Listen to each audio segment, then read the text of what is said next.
দুঃখিত, আমি সালাত আদায় করলাম, সুন্দর হলো না, এর জন্য বিচারের মাঠে থাকতে হবে ফেরাউনের সাথে। এর চেয়ে দুঃখজনক আর কি হতে পারে? 5 ওয়াক্ত সালাত যদি আমি ঠিক মতো আদায় করি, তাহলে আল্লাহর সাথে আমার চুক্তি হয়ে গেছে, আমার জান্নাত হবেই। আমি 5 ওয়াক্ত সালাত যদি ঠিক মতো আদায় করতে পারি, তাহলে আমার কবর আলো, বিচারের মাঠও আলো। আমার কবর আলো, বিচারের মাঠও আলো। আবু হুরায়রা রাদিয়াল্লাহু তাআলা আনহু বলেন, রাসূল সাল্লাল্লাহু আলাইহি ওয়াসাল্লাম বলেছেন, মান সাল্লাল বারদাইন দাখালাল জান্নাহ।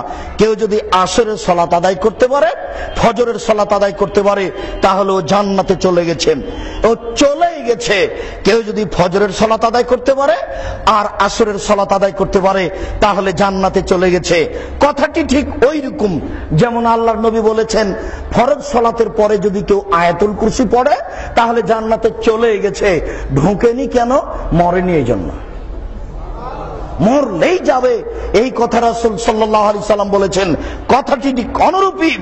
ওমর ইবনে রাবিয়া রাদিয়াল্লাহু তাআলা আনহু বলেন, রাসূল সাল্লাল্লাহু আলাইহি ওয়াসাল্লাম বলেছেন, লা ইয়ালজান নারা মান সাল্লা ক্বাবলা তালুই শামসা ক্বাবলা গুরুবিহা।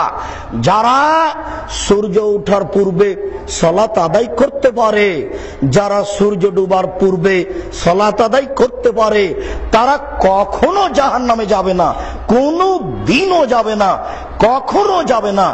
যারা সূর্য ওঠার পূর্বে সালাত আদায় করলো, যারা সূর্য ডুবার পূর্বে সালাত আদায় করলো, বলেন তো সূর্য ওঠার পূর্বে কোন সালাত? সূর্য ডুবার পূর্বে আসর। আল্লাহর নবী বললেন, যারা এই 2 ওয়াক্ত সালাত আদায় করতে পারবে, তারা কখনো জাহান্নামে যাবে না।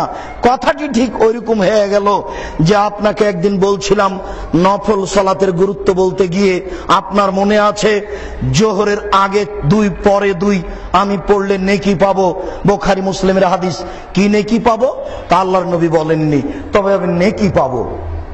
যদি জোহরের আগে 4 পড়ি, পরে 2 পড়ি, তাহলে আমার জন্য জান্নাতে ঘর বানানো হবে। যদি আগে 4 পড়ি, পরে 4 পড়ি, তাহলে আমার উপরে জাহান্নামই হারাম। বুঝাতে পারলাম না?